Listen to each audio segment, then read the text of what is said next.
I'm your host, Just Shay. In this episode, we're going to do something a little bit different.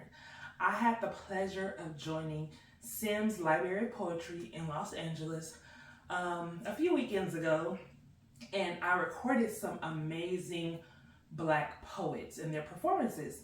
So I would love to share their performances with you. So let's get started. Our first poet is actually Hiram Sims. He is the founder of Sims Library of Poetry, which is in Los Angeles. He is the only poetry library on the West Coast. So that's amazing in itself. You can find his Instagram page on Sims Library of Poetry, all one word, on Instagram. And their business hours are Monday through Friday, 9 a.m. to 3 p.m. and Saturday, 3 p.m. to 8 p.m. So let's hear Hiram Sims' poem first. They used to kill us for this. Force-fed us death sentences for writing down sentences. Pinned down and murdered for the right to write on pen and paper. Lined up on a firing wall for these fractions. Subject to the pulling of triggers for subject-verb agreement. My grandmothers perished for paragraphs. Indented on indentured servitude in this peculiar institution. They used to kill us for this. My grandfathers pronounced dead for hiding pronouns under their pillows. Vocabulary pouring out with the blood. Forbidden ink oozing out of their pores, mutilated for these metaphors. Decapitated for their capital letters. Killed for the curiosity of quadratic equations. My kinfolk. Slaughtered for synonyms, transitioning for transitive verbs written on the walls of a slave cabin, lynched for their lexicon, knocked off for these noun conjugations, run down for these run-on sentences. My mothers massacred for writing their monikers, just for writing their names. Beautiful brown leaves hanging from the branches of my family tree, terminated for their terminology. We used to die for this. In America, Southern graves are filled with students who look like us, walk like us, wanted to learn like us.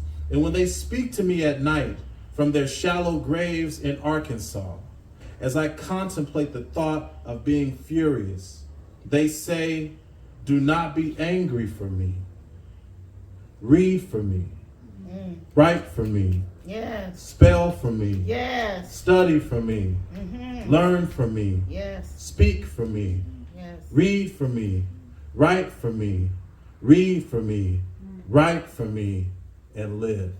Yes. That was amazing. Did y'all feel that? I mean, it just got to me.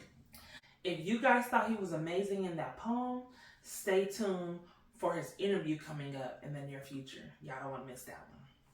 That's all I'm going to say. The man is brilliant. Okay, let's get into our second poet. Her name is Andrea Lee. She's a chef, she's a writer, a poet, a book author, and I think you guys will love her poetry. Let's get into her. The poem is titled Vivacious. She is all the way live, exciting, surprising, inviting, graceful and dignified. Self-confidence is her go-to guide. The epitome of excellence and good taste.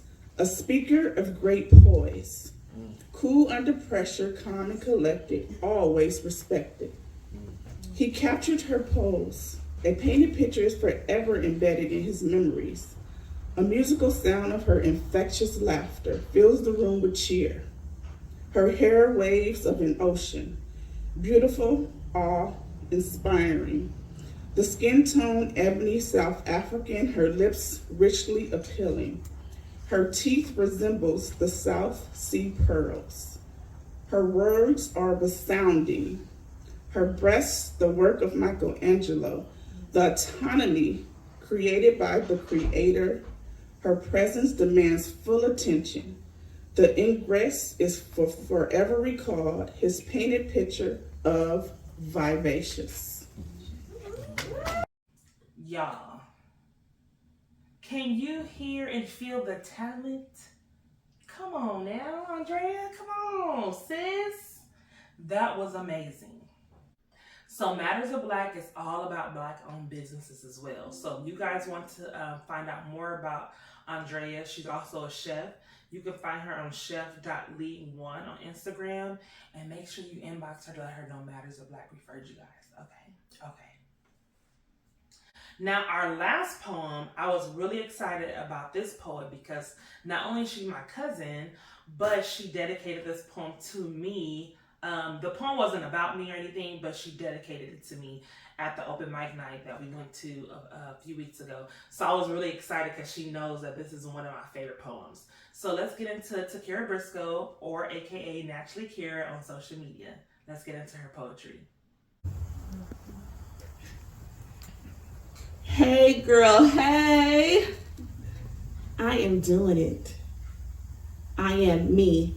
As I stand in the mirror, I am the manifestation of my imagination. A love revelation from concerted effort and concentration. Every tear I shed is dedicated to this moment. I stand before my reflection and consciously own it.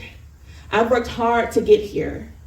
My process wasn't always clear, but it was divine, handcrafted. Seconds of memory stitched together to shape the fabric of me, and boy, am I expensive. I put time into this, y'all. I put life into this, y'all. I put fight into this, y'all, and I love all of it. I love the past me who didn't know better. I thought my father's actions echoed my worth, and I became perfect to prove I deserved space on earth. My tongue was once accustomed to the salty taste of swallowing my words, and ballerinas used to envy how I tiptoed, leaving eggshells undisturbed. I look back and marvel at how I was able to hold such discontent. I guess I once confused it for humbleness, but yes, I still love that me. The unaware me. The scared me, the I would never dare me, the old me, alone me, the hideaway so no one would know me, the fat me, the black me, the one with crooked teeth and acne, the sad me, the glad me, the little girl staring right back at me. I love it all. I even love the now me, the proud me, the still trying to figure it out me, the tall me, the strong me. You were beautiful all along me, the wife me, the mom me, the it's okay to be wrong me, the still me, the healed me, the vessel forgot to fill me. I love it all. Who would have thought I would get to this place of such acceptance, where I would gaze upon my scars and not regret a single lesson. I would lust after my own body and revel in my own affection, that I would run my hands over the silhouette that is me, woman, mother, wife, friend, sister, lover, and I would go through it all again just to experience me. Thank you. Wasn't that deep, y'all? I mean, it was really deep. Like, it talked about like who she was or who we are. Like, be proud of who you are. Curves, everything, all of that. Like, even the flaws that you don't like, love it. And that's the thing I love about this poetry. It teaches us how to love ourselves. Next week, we're going to interview a very special someone. I don't think you guys want to miss it. It will be some good information on there. A great business owner as well as a writer. So y'all, it's like a 2-in-1 for the next week's episode. Stay tuned to Matters of Black next week. This is Just Shay signing out. Love y'all.